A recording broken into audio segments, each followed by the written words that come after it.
each morning I take the water from yesterday and I pour it on the threshold. Is a blessing.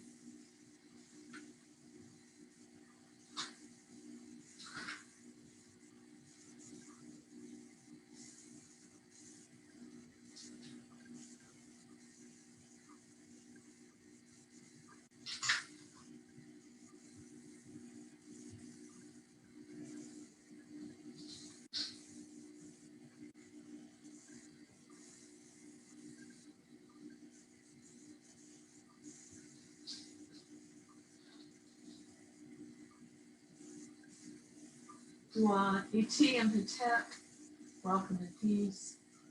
Iti and Depper, welcome in beauty.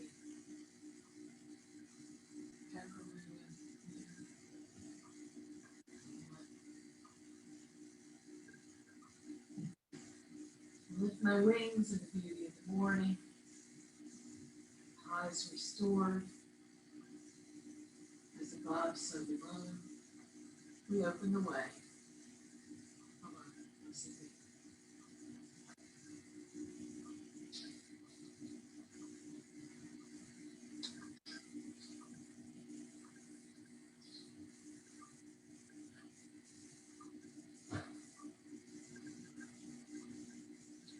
Segment has her own altar.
This is one thing the pandemic's been good for.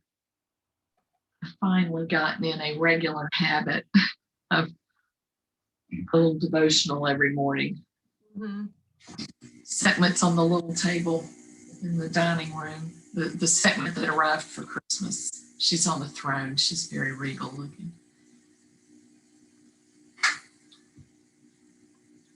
So let's look at this opening of the mouth article. Just spend a little bit of time on it. Breathe, eat, speak. I think for all the mysticism and occult imagery and mystery, the title is really good because it just shows how practical the Egyptians were, that this was about continuing to live. And what do you do when you live? You breathe, you eat, and you talk. So I just, since y'all read it, I'm not going to go back all through it. This is a key part of every afterlife or religious text from Egypt. So I think getting this background is very helpful and seeing the tools. They say that they don't know when it began, but apparently it could have been as early as the pre-dynastic period, which is prehistoric. So that's pretty impressive if the tradition was handed down all that time. I thought it was interesting that one gesture where the priest apparently runs his finger across the deceased mouth, they think may have something to do with the midwife who clears the amniotic fluid from the baby's mouth when it's born so it can breathe. Yeah, they do that. Because their lungs are filled with fluid when they're born, so they're trying to immediately get that out and get them to breathe.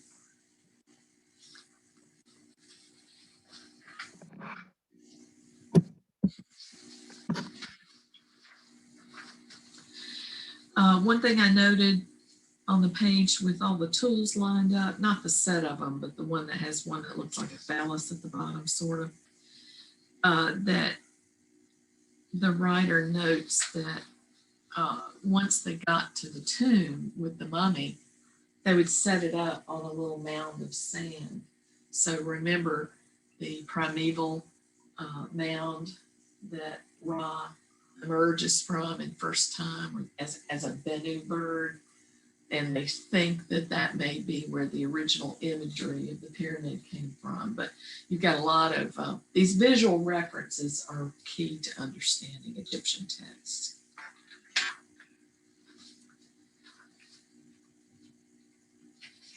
I was not aware of this business of the sleeping and waking up. And oddly enough, only last night after you went to sleep, and I was still watching Digging for Britain, an archaeology show, they showed a burial of a woman. There wasn't a lot of jewelry or anything with her, but the thing is, in this whole site of graves they found, they were Anglo-Saxon, she was buried on a bed. And they have found some other bed burials in the region that make them think that these Anglo-Saxons were very early Christians. They date to the period when Christianity was first coming to England. So they commented on the motif all through Christian scripture of, we're just sleeping till the resurrection comes, till the second coming. And that this may be what this obscure part of the opening of the mouth ceremony has to do with is the idea that somebody is just asleep, just in the cocoon, so to speak, until time for them to emerge again. I find it interesting, if you want to compare those things, that Christians, or the Christian Orthodox type theology, is that you got to have your body intact so that it can rise again. With the Egyptians, it just seemed that the body kind of needed to be a home base for the Ba in the future. I mean, we're really not completely sure.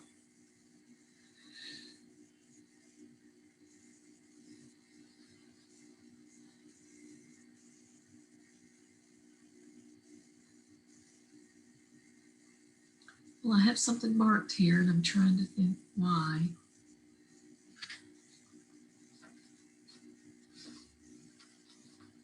Well, I can't remember, so that's okay. So did you guys have anything that caught your eye, or a question? Well, one of the things that I can't remember where it was stated in the article, but if you go to the first, I guess the second page of that there was a mention of when they're putting the mummy on the mound, that Anubis is holding the mummy, and that's in this picture here. You can see Anubis basically with his arms embracing. Yeah, all the way around. The mummy. So I thought that was, particularly for me, that was interesting. Yeah. Just some little details. I read something this week, maybe it was in this article, I don't know, but oh no, I know what it was. But when you see the linen showing the body through, like this woman who's on her knees in front of the deceased on that picture you just referenced, that's to let you know that she's wearing very fine linen, the finest grade. You can see through it. That's been one of our questions. Really? Well, in the Book of the Dead, we've asked about why some of the people are very light, basically with no color. Oh, their complexion. Well, that's another matter. Oh, okay. Yeah, here we're just talking about the cloth.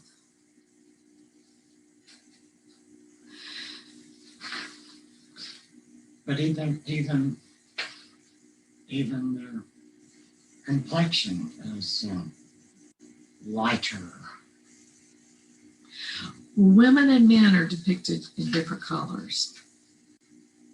Now, as to just some slight gradations, I don't know enough to comment on that, but I know that the men are usually in this kind of reddish brown and the women are usually in a more yellow brown.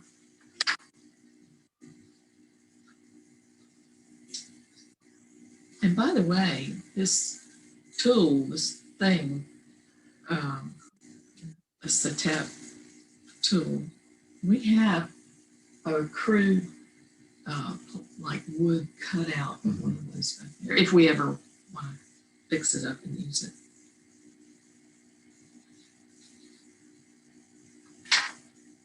I had a couple of questions. They're not specific, they just kind of made me think. And you kind of alluded to it when you mentioned that image where it shows it's like the finest linen you could have. That would indicate, I'm assuming, that this is a more noble person that they're performing the ceremony for.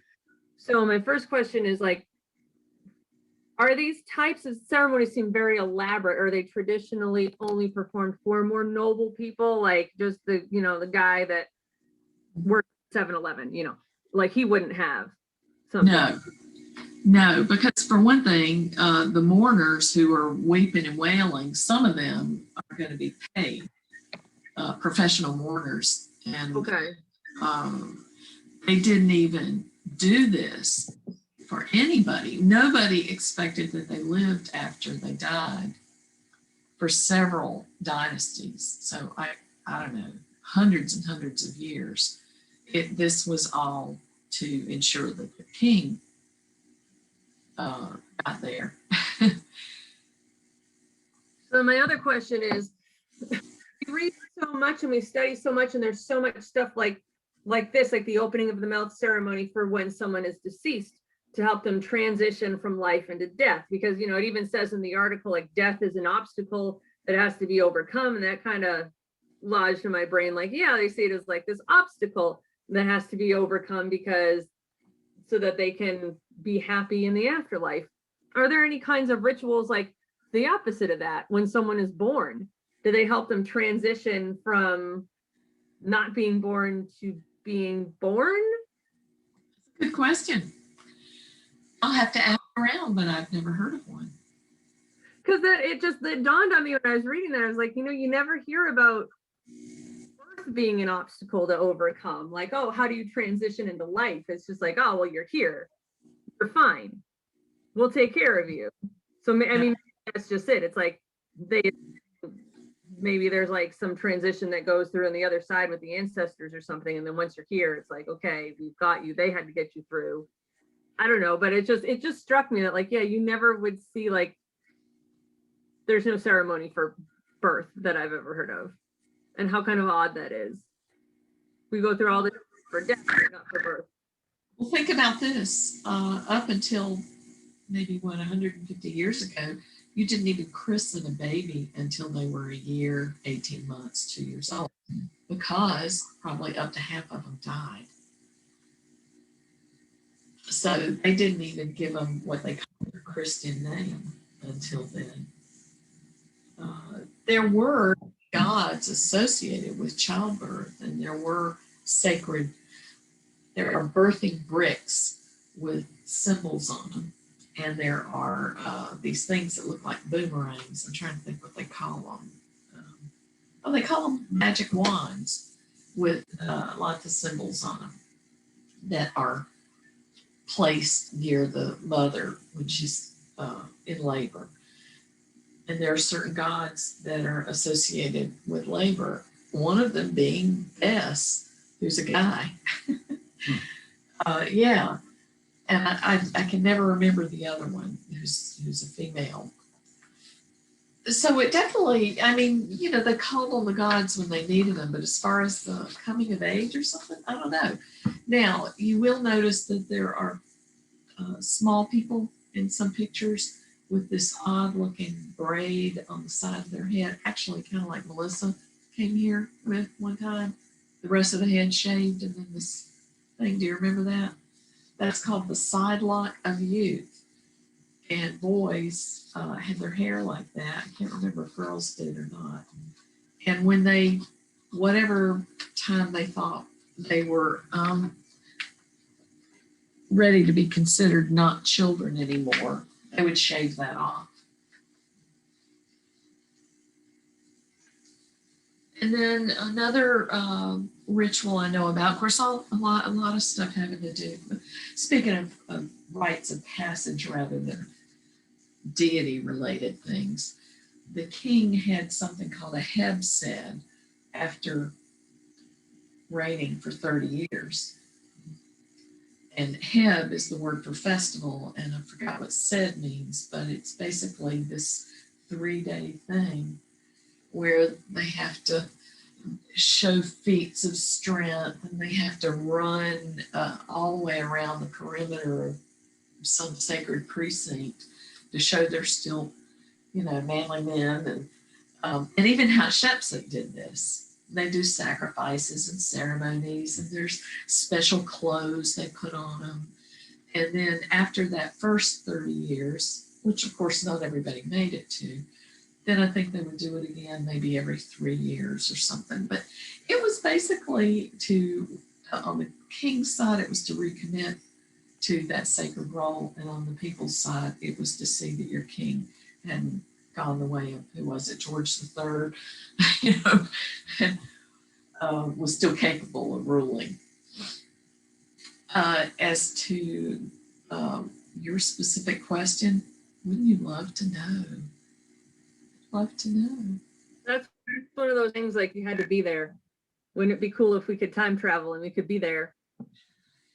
You know, I could easily imagine, you know, they would have a little temple in a small town that might be the size of a pantry, you know, and the priest that took care of it lived nearby, you know, and came every day to, and might have people bring an offering to the gods, which of course he got to eat or use, and he would pray for them or give them a blessing or whatever. But we don't have a lot of documentation of that, so we just don't know.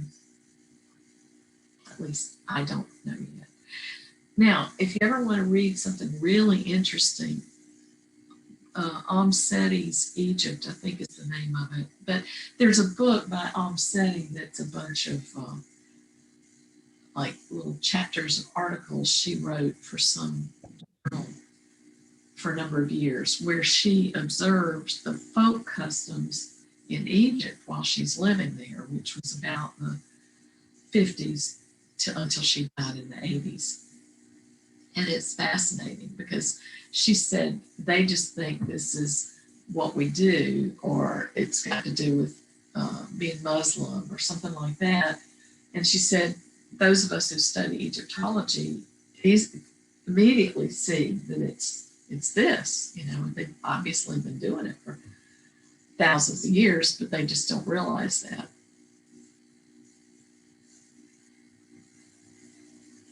Shall we go to the Book of the Dead? What you thinking about? Just listening and taking it all in. I am not looking at you because I'm realizing that I'm straining to look you in the face, which I'm sure you are when you look at me. So, yeah, now you know. Don't worry about it. Let's just, okay. Unless I move out to where we're straight on with Mary, which I can do. Good.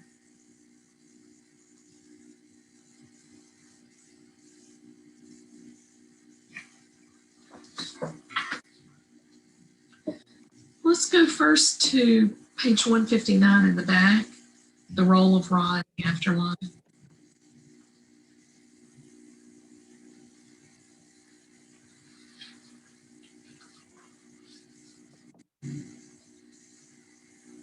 By the way, I finally have figured out, you know, some people say or spell it Ray, and some people spell it Ra. But the thing is, in the written language, there's no vowel there. You don't know what it is. There's an R mouth sign, and then there's a sun, or sometimes just the sun, which is what we call a determinative. It's a little picture that explains the letters. And the letter that I read as an A sound, there's two of them. The experts, including my friend Matt, said it probably sounded more like a growl in your throat. I mean, I don't know that I could reproduce it, but more like wool. So even when it's spelled, even when somebody spells it R-E, I would always pronounce it Ra. And I'll just add here that I didn't spend an exorbitant amount of time with Holly and Matt at the Parliament, but I was there for some of that where he was trying to where he was pronouncing these words with that, and that growl came more from down in here rather than in here, which I thought was kind of interesting. I thought, wow, you'd really have to practice to be able to do that. You know, when Eli and Linda came back from their last trip to see his folks in Syria, she was laughing and telling me that he commented to her on the way back, I'm exhausted. I'd forgotten how much work it is to speak Arabic. And one thing Matt did for me that day, I started getting it. I said, oh, so like this sound is up close to your mouth. This sound is like at the top of your mouth. This one is down here. This one is in here. And he said, exactly. So we drew me a little cross section of a person with their, you know, their pharynx and their windpipe. And then he wrote which letter sounds went with which part. I know, it's amazing. Of course, he spoke lots of languages. I know that this all doesn't sound like anything to do with our spirituality, but I hope y'all find it as interesting as I do. No, I think it really does. You know, the thing that struck me most since in the time, you know, since I've joined Osireion and have been studying all this ancient Egyptian religious text and everything is how powerful language really is, and gives me, you know, when I see people from underrepresented communities say things like white people don't pronounce our words correctly, they say them wrong kind of on purpose. You know, if you hear like a Native American, say someone from like Lakota territory, and they have their own pronunciation of their language, and like, you know, a white American would be like, well, how would I say that in American? How would Americanize it? Kind of like, we don't pronounce it that way. And just how offensive that is. And like, even if they're coming from a place of, I don't know how to make those sounds, how can I say it? And that's what they mean. Like, how offensive that is to just sort of trample over like someone, like how important language really is in a spiritual sense, and how offensive and how damaging it can be for someone to be that dismissive of someone's language. So I love the fact that we're taking a minute to talk about the correct pronunciation and like how you really would make that sound, say that word, because that's the word. It's not like, oh, if I see and like, oh, it says Ray, so I say Ray, but it's really pronounced Rah, or, you know, like a different sound, and I'm not saying it correctly, like then I'm not speaking that word. I'm not honoring Toth. I'm not speaking the word the way it should be spoken. It might be hard. Like I might not just be able to like make a lot of the sounds that people from other cultures can make because my throat has never had to make them. But I shouldn't just be like, oh, well, I'm just going to say it this way. Like, I'll do it this way. not When I went to fair. France, yeah, how everybody talks about how the French hate, the ugly American, and they'll be so rude to you. When I was in France, everybody was really nice to me. And a couple of people commented that they suspected it was because I tried to talk to people in French and was, showed some humility myself, and they weren't used to that. That's what people with stables told me. Because so many Americans travel around Europe and expect everyone to speak English for them. And then when they don't, like they'll go to Germany and be like, oh, you don't speak English? What are you, an idiot? You won't speak German? Hello, you're in Germany. It's like that sort of mentality of like, I'm American, I speak English, I'm number one. You all should be English like I do and catering to the Americans. And it's like, that's why everybody hates Americans. Because that mindset. Even as I recall, the first time I went to Spain and Portugal and Morocco, back in the latter 60s, that French was still considered the international language. Mm-hmm. And then when I went back in 74, it was then English, where everybody's expected to speak some English. Or Berber, depending on where you are. And then I was amazed the first trip that how many languages the Spanish students in elementary school were taught. It wasn't one or two, it was like 5 foreign languages beside their native tongue. So, this is very crude, but I can't roll my R's Neither can I. properly. Me either. Yeah. Speaking Spanish. And the word that it was easiest for me and kind of comes to mind is I would say mierda, because I can't say mierda, where it just flows off of a Latin speaker's tongue. Right. Well, and Right. the idea, Seth was the one where I first encountered the idea that people's language has a lot to do with how they develop and how civilizations develop.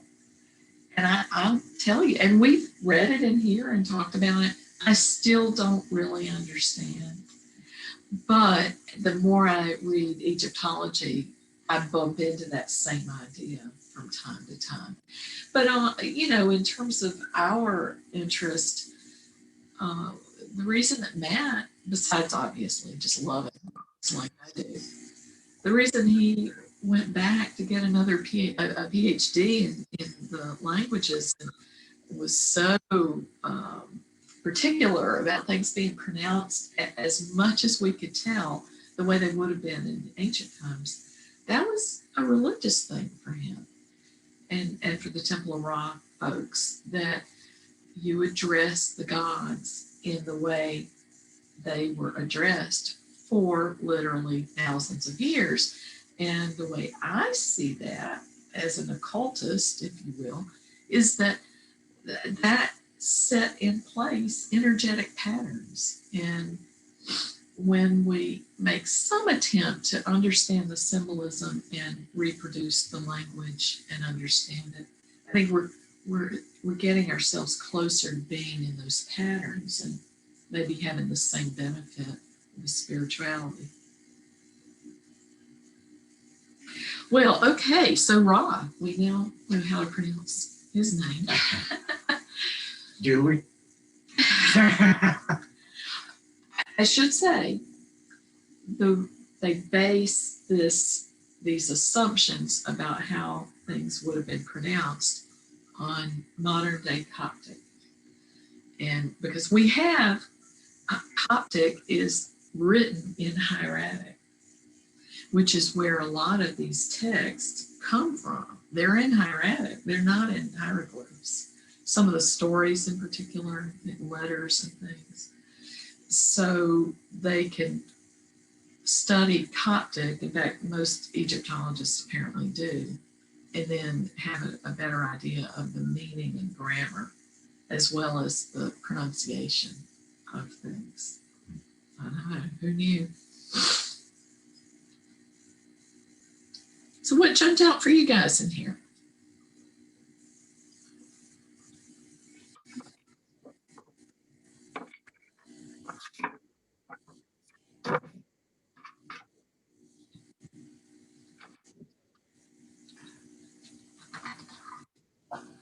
I think it sounds basic, but I never realized that Ra went below the earth.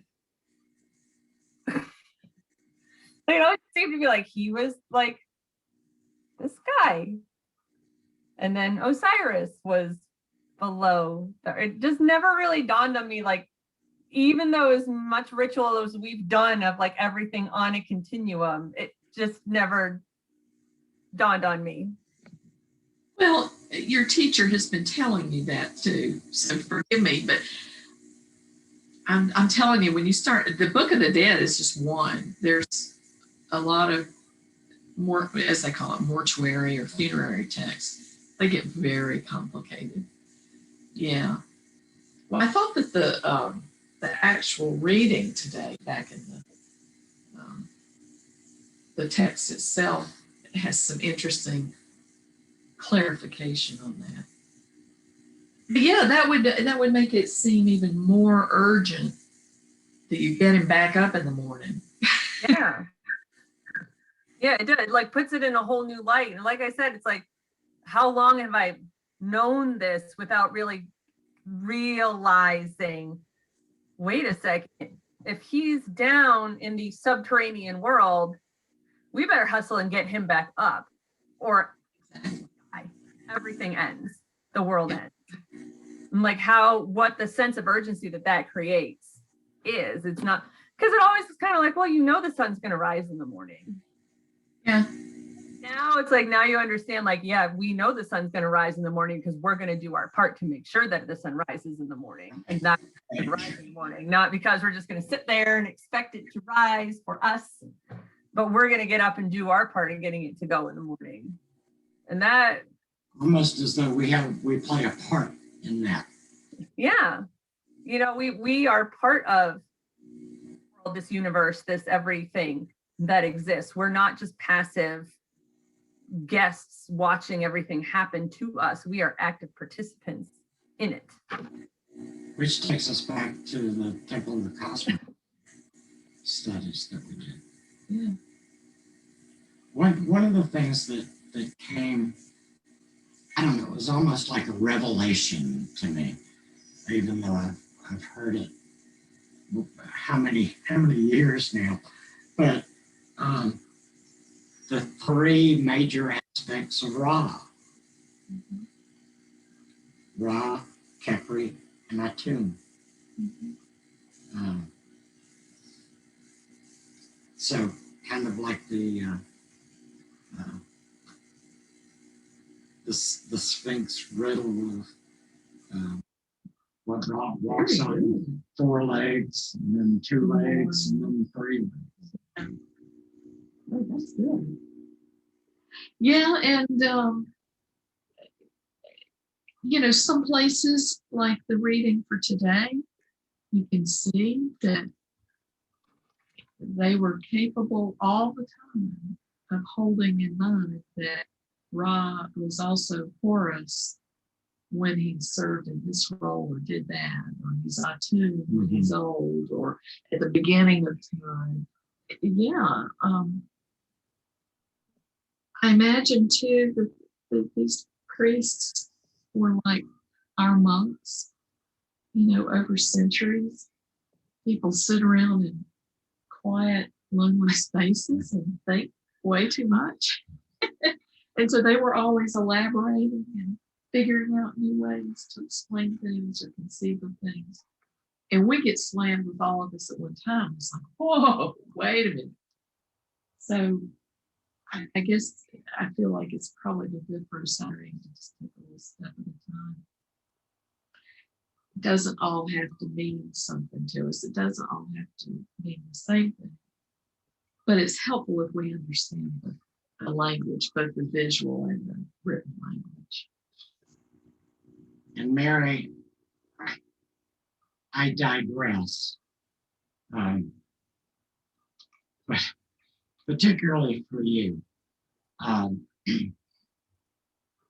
there was an image cartoon basically on Facebook that I would have posted to you. It was an image of the Sphinx with a bowl between its that paws. was fun. And somebody's saying, let's lose the bowl. I like the way you posted Because it looked like a cat, Cat. perched over the food bowl. I like the one he posted where the two cat guys that seem to be kings or whatever are standing on the roof of something. They're looking out over the sands and the Sphinx and all of the distance. And he says, imagine all of this is my sandbox. You've probably seen them all.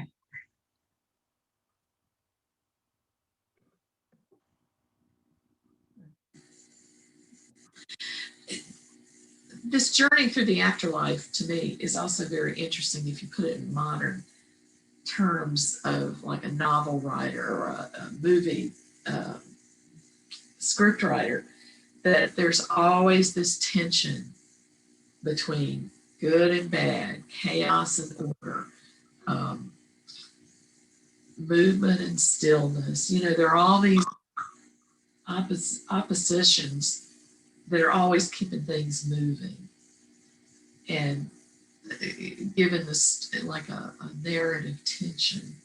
If I were studying, like, how they claim to study the Bible as literature, well, if I'm studying Egyptian texts as literature, I'm thinking, wow, there's always a surprise around the corner. Well, it's the in the Christian world that I grew up in, you die, you lie there with your toes pointed toward the east, so that when Jesus comes back, you stand up like a jet pillar and are sucked off into heaven and live in this mansion for the eternity. Whereas in the Book of the Dead, every friggin' day you've got to make this journey and know which spell to say at the gate and who to name what and all of this. I mean, you may make it through 2 or 3 times, and what if you screw up the next time? Stuck. Does your dog get thrown into the watery and You go back to level 1 and have It's like a video game. You die, you go back to the beginning, you got to repeat till you get it right. have that never-ending serpent swallow you up. Why do you think you have to say the right things or know the name of the gatekeeper? It just dawned on me. I wonder how much magic is actually based on that. Because how much do you see that throughout so many different magical traditions? You have to say these words in order for the spell to work, the energy to work, the gatekeeper to open the door. Nana in her descent to the underworld It's just to give something each time. Well, I think that it's one is expected to be prepared to show their worthiness, their righteousness, their That you studied for the test. yeah. Yeah. Even if you got a cheat sheet, you know, it might be an open book test, but you're ready. Yeah. Well, let's skip to the spell Knowing which itself. plate to go to. And Because I think this is, I don't know if y'all encountered this that day that I didn't come. Have you run into places where it says stuff like, what does it mean? Who is it? This is the first time, isn't it? Well, let's read some stuff out loud. yeah.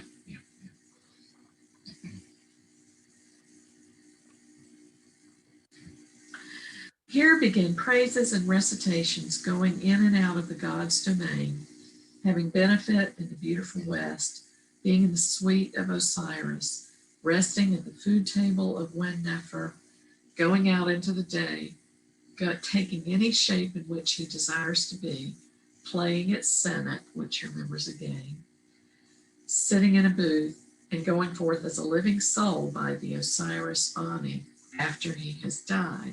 It is beneficial to him who does it on earth. Now come into the beginning, all words of the Lord of all. I was a tomb when I was alone in the primordial waters. I was Ra in his glorious appearings when he began to rule what he had made. Now this next part, and I'll let you go forward, where it says, what does it mean? This would have been a scribe's note. It became part of the text, so it's not like it's off on the side, but you know, like the medieval texts where there are marginal notes written about the theology or whatever. That's what this is. So somebody's clarifying, so go forward, please. What it means is Ra, when he began to rule what he had made, when he began to appear as king, before the supports of Shu had come into being, when he was upon the hill, which is Hermopolis, when he destroyed the children of impotence on the hill, which is in Hermopolis.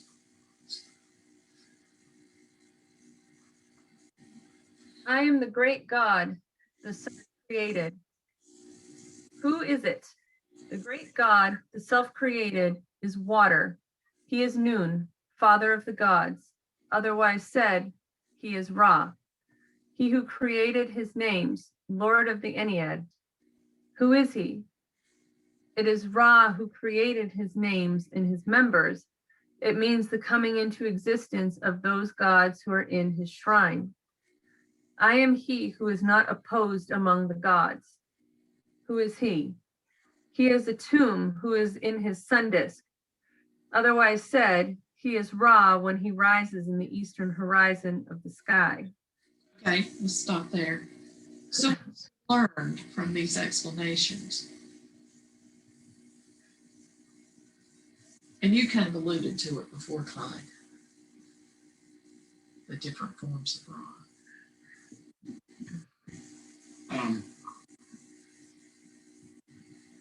Well, yeah,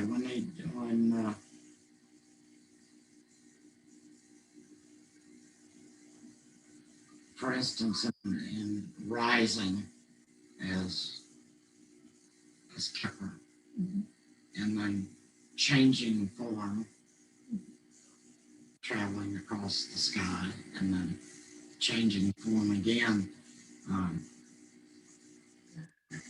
to travel back through the July. And notice he says he's a tomb when he's alone in the primordial waters. He's Ra when he begins to rule as a king on earth.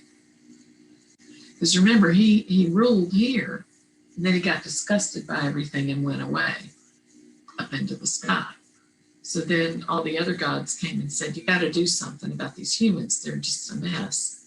And that's when he sent his eye, Sekhmet, and they nearly destroyed everybody. So Ra is the earthly king. And then when he's the self-created, he's water. Another name is Noon. Otherwise said, he is Ra.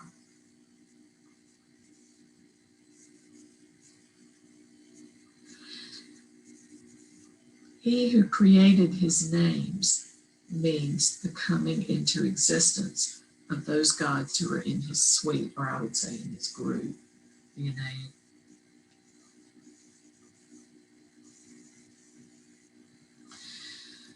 Okay, Clyde, do you want to start with To Me Belongs Yesterday? To me belongs yesterday. I know tomorrow. As for yesterday, that is Osiris. As for tomorrow, that is Ra, on the day in which the foes of the Lord of all were destroyed, and his son Horus was made to rule. Otherwise saying, that is the day of the We Remain festival, when the burial of Osiris was ordered by his father, Ra. Okay, let's stop. Whoa, this is getting funky.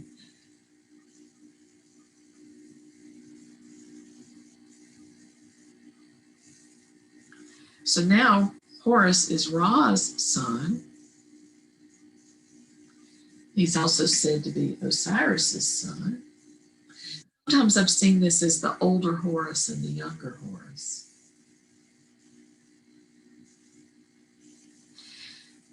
Oh, I know. I wanted to go back to something in the preamble.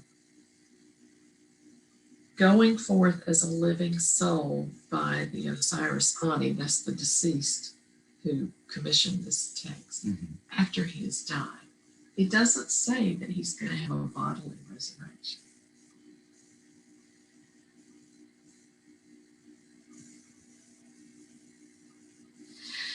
You want to pick up the battleground, Mary? Yeah. The battleground of the gods was made in accordance with my command. What does it mean? It is the West. It was made for the souls of the gods in accordance with the command of Osiris, Lord of the Western Desert. Otherwise said, it means that this is the West, to which Ra made every god descend, and he fought the two for it. I know that great God who is in it. Let's stop there. He fought the two for it. I don't know what's meant by the two there. But the background of the gods seems as if he's talking about the Duat. I mean, the West is where you go after life, and it's clearly an obstacle course. But he says here that he made it, that Ra made it in accordance with the command of Osiris, who is the Lord of the dead place, the Western Desert. So one of the things that because I'm often so slow, struck me about this was that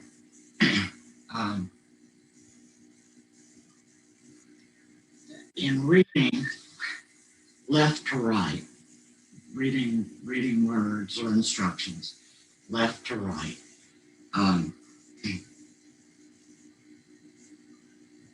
it's been kind of the envision to me for some reason with the East and the West that one enters the Duat from the East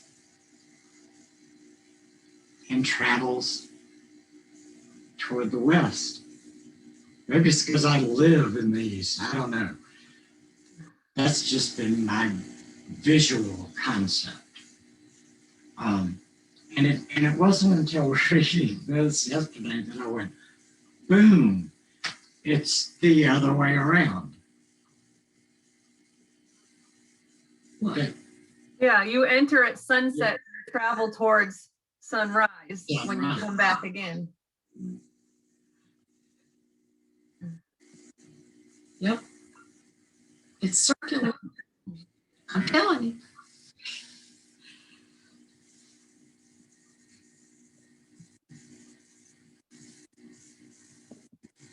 I know that great God who was in it. Who is he? He is Osiris. Otherwise said, his name is Ra. His name is praise of Ra. He is the soul of Ra, with whom he himself copulated. So we're talking about the Duat here. And the great God in it is Osiris, who is also Ra. At some point, we'll study something that makes it real clear. There's a point at which Ra as Osiris encounters Ra as, the living Ra, and becomes Ra or Horus, and then emerges. Yeah, the book of the hours ceremony that we've done, it incorporates that idea. But anyway, and he says, I'm that great Bennu bird, which is in Heliopolis, the supervisor of what exists. The Bennu bird's often said to be Ra when he emerges. Who is he? He is Osiris. Oh. As for what exists, that means his injury. Otherwise said, that means his corpse. Otherwise said, it means eternity and everlasting. As for eternity, it means daytime. As for everlasting, it means night. Hell if I know. Y'all got ideas?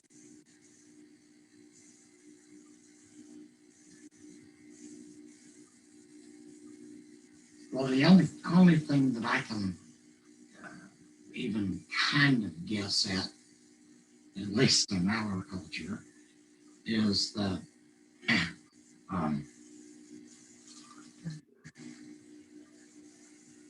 at night, I'm just going back thousands of years ago, the night was scary. When one was, if you were going to hunt, gather, produce, whatever, you did it during the light of the day. At night, not being able to do anything. Couldn't get on the internet, couldn't watch TV, couldn't listen to the radio. And it was unknown what the darkness could bring. So there was this true earthly darkness. And we didn't really know, is Ra going to show up at the end of the night? Well, and we know that by the time the sun gets into the Duat, he is a corpse. And they go to a lot of trouble to make sure that corpse doesn't get banged up or pulled apart again so that he can reemerge as Ra. What really struck me about this was kind of back to what we were talking before about language and the importance of language and the power that it has. And I just think it's so interesting, these little notes where he's Osiris. Well, what does that mean? That means he is his injury. Well, what does that mean? That means his corpse. What does that mean? That means everlasting. And it's just it's really, it reminds me of, I've been watching these Korean blog videos on YouTube. They're very relaxing. And sometimes the translations don't always translate exactly from Korean into English when you have the subtitles on. And so it showed, she's doing her little thing and she's going to sit down and she's going to take a break and she's going to eat a tangerine. And so she's eating the tangerine and the subtitle says, "I eat a tangerine because my tongue is bored." And I just thought, I loved it. I loved it. And I was like, think about it. How often we eat because we're bored, and think about it. Are we actually hungry, or is our tongue bored? And I loved that use of those words. And it made me think, like, if you just take these words and just shift them just a little bit, you can get to such a deeper meaning in something that you ever would have thought. And I feel like that's what he's doing here. What is Osiris? We know that Osiris is everlasting, but you never think in the middle of his injury, his corpse, because we think of human form as being so finite and so delicate. We're all gonna die someday. The one thing every single person has in common is we're all going to die someday. And so we think of ourselves as finite. And that just kind of puts it in perspective of what is. I just love that his injury, his corpse, like kind of an alliteration of human form. Like we are living in our injury right now, but that injury also means that we're everlasting. I don't know. It's a trip. I really like that. I really like how it makes me think about changing the words around a little bit and you understand it on a whole different level. Yeah, that's good. Thank you, Mary. And Mary, you have brought up a recollection to me of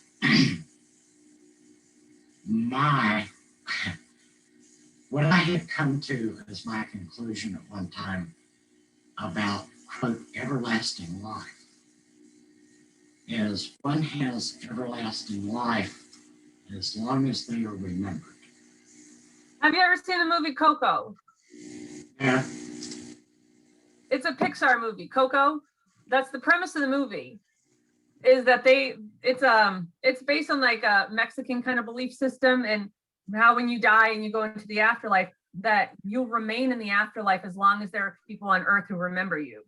And once your memory is gone, then you fade into like this afterlife. Like you just kind of fade away. It's not even an afterlife. You just fade away. Like you just disappear.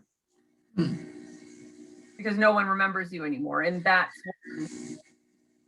when, so if you're like Charlemagne and everyone will remember you for all time, you're going to live forever. But if you're some guy that lived in the woods in Canada and never knew anyone and never had any kids and no one remembers you, then you just fade away. Well, that is so funny that you mentioned that, because on the same Digging for Britain show last night, they found a hoard. Hoards are so much fun. And it takes them forever to wash it all apart and get the coins, because there's coins and jewelry and silver ingots and stuff in there. So they find a coin that's got, and they can see the name of Alfred the Great by heaps. And then they look, and there's another king on it called Ceolwald. And nobody's ever heard of Ceolwald. And there's even another coin that shows the two of them sitting down to a table together. Well, apparently Ceolwald was the ruler of the chunk of England that was called Mercia at that time. And Alfred was head of, is it Wessex, Sussex, whatever the southern part was. And Northumbria in the north was the Vikings. And so Vikings were always coming down and kicking butt. And this horde was actually a Viking horde that they believed they lost a battle to Alfred and probably Ceolwald, and then fled and were never able to come back for it. Can you imagine having something like that in your cornfield for centuries, maybe in your family, and it's only 6 inches below the ground? I mean, that's so bizarre to me. But anyway, nobody remembers Ceolwald. Nobody knows who he was. But obviously, Alfred felt the need to show an alliance and show this person as equal to him. So just reinforcing what you That said. is neat. Hmm. I mean, just real quick on a similar topic, I read a news article this morning. This man in China, I think it was, they found another missing link of, did you read that? Didn't read it, but I saw the headline. Dragon Man. And And the square eye holes. yeah, and so they found, you know, another missing link of, they think that that's more closely related to us than Neanderthal. But this man in China found this skull and wrapped it in cloth and hid it in a well and never told anyone about it. And then on his deathbed, he told his grandkids, and his grandkids went and found it and were like, they called, you know, museums and all the people that you would call when you find the missing link of humanity. But I thought that was so funny. Like, it's just kind of like you said, they just sort of had it buried in the cornfield. Like, oh, you know, we'll just keep it there, no big deal. Well, I think that what I read said that he was it was in the 30s that he found it. So that was when Mao was going through and millions of people were killed or starved. And he found it while he was on a work crew. So it may have saved it for us that he took it home and hid it in a dry well. Mm-hmm. Oh, for sure, for sure. We may What a never. trip that he never said anything until 2018 or something when he was on his deathbed. Like, Go look in this well, kids. by the way, one last thing to tell you. I found the missing link of humanity. What? You want to read this last part from I Am Men going forward? I am Min in his going forth. I have set the plumes on my head. What does it mean? As for Min, he is Horus who protected his father. As for his going forth, it means his birth. As for his plumes on his head, it means that Isis and Nephthys went and put themselves on his head when they were the two kites, and they were firm on his head. Otherwise said, they are the two great and mighty Uri, which are on the brow of his father Atum. And you may remember Min was more of a war and fertility god. And he was often seen as a consort of Hathor. So when we first started doing Beltane, we referred to it as a Hathor Min reunion. But here they made clear when he's Min, that's actually Horus protecting his father. So Horus becoming warlike. And I never noticed Nephthys being referred to as a kite like Isis. It kind of makes you think, did they both arouse Isis back when she turned into a kite being a bird? And we always see Isis and Nebuchadnezzar on either side or behind somebody with their arms out. But here they have become the token on their head that shows kingship and authority and power. So that's something to always remember about the Egyptians. There may have been some heavy duty gods going on. They had to have the blessing of the goddess or they were not valid. No, it's true. So just to, in closing, look up here at the symbolism. You see that this is the symbol in the middle that's split on the page. There's the sun disk with the mountains on either side. That's the Akhet or the horizon with the two lions on either side. That's all of that is often thought of as a god named Aker, A-K-E-R is the way we spell it in English, which is basically the earth. And so the earth is welcoming the deceased here to their new home. And here you got some, the deceased and his wife over in this little kiosk, and they're playing Senate. See the game board in front of the man? And she's got a lotus on her head, which indicates that she's going to live forever. And she's got a perfume chunk up there. We still don't completely understand that. And then next, they're shown as in their ba forms. Those are ba birds, and they're on top of their tomb. So they're able to emerge by day, like the Book of the Dead, which actually means emerging by day.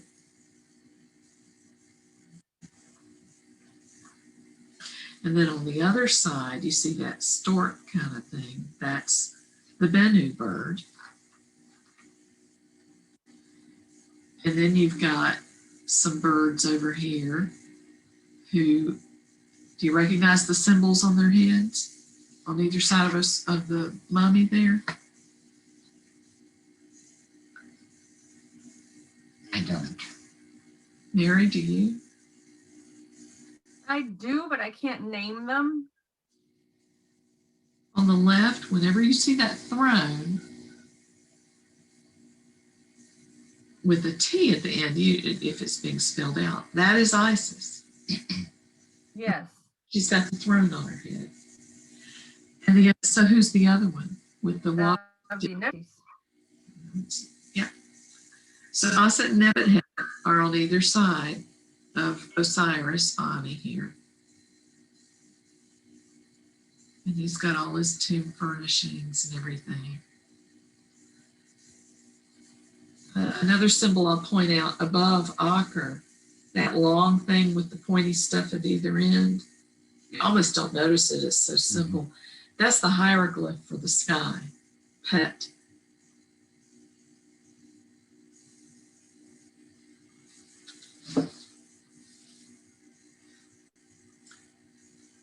And I'm not sure about these labels at the bottom, tomorrow and yesterday.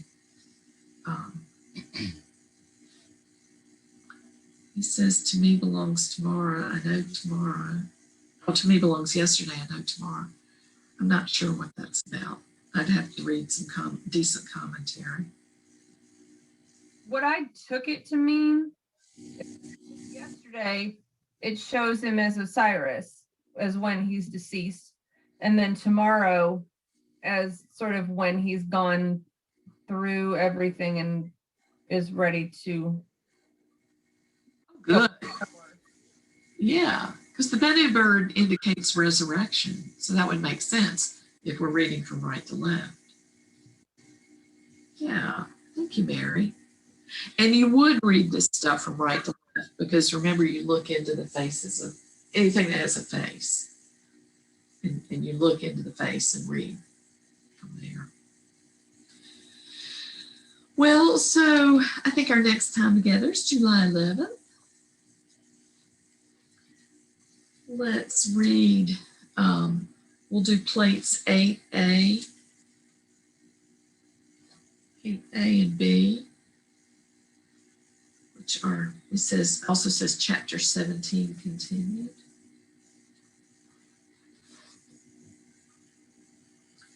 And in the back, let's read on page 158, the subordination of text to image in the Book of the Dead. So we're going back. What's the next section? Oh, I'm sorry, you're right. Sorry. Okay. No, Egyptian concepts of the soul and the afterlife. Let's read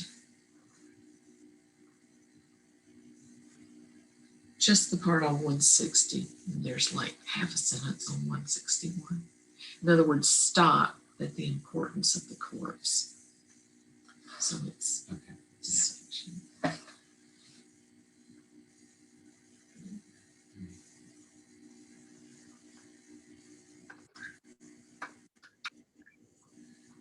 Can you believe we're halfway to Whipper and Pet? No.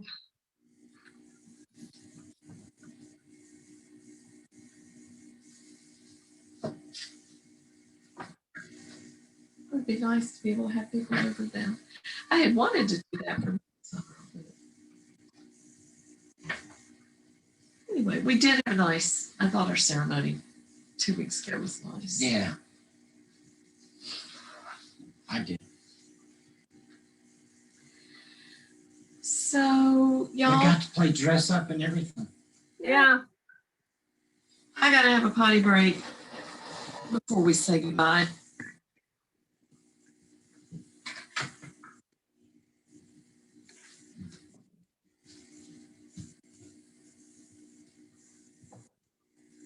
That was interesting. I thought I heard my phone vibrate. There was no indication of anything.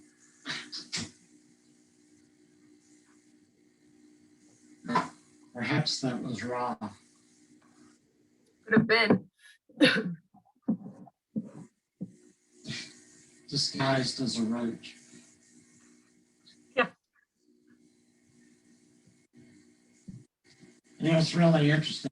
I've seen some roaches, not a whole bunch of them, but some on our deck. But fortunately, none in the house. Well, that's good. I remember when we had first moved to Columbia, and we had just bought our house, and we were doing the walkthrough with